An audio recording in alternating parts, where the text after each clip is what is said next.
Кагыйделер әлегәчә дә гамәлдә иде. 2013 елда кабул ителгәненнән быелгысы җаваплы затларның функцияләре арту белән аерыла. Разработки новых правил благоустройства поселения по методическим рекомендациям Министерства строительства, архитектуры и ЖКХ по Российской Федерации.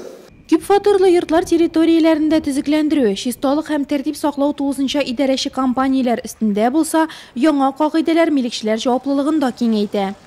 Облик города меняется, мы его должны менять, поэтому держать в чистоте, в сохранности практически.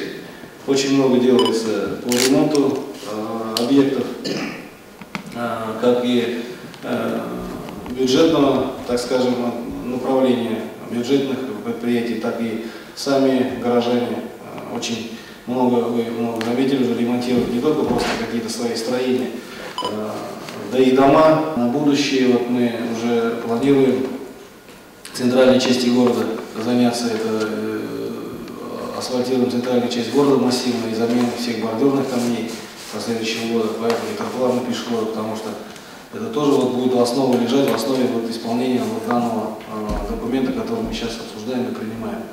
Яңа кагыйдәләр расланды, карарлар кабул ителде. Аны үтәү өчен җаваплы затлар исемнәре мәгълүм. Яңа документ турында күбрәк белергә теләүчеләр аның белән Нурлат муниципаль районының рәсми сайтында таныша ала.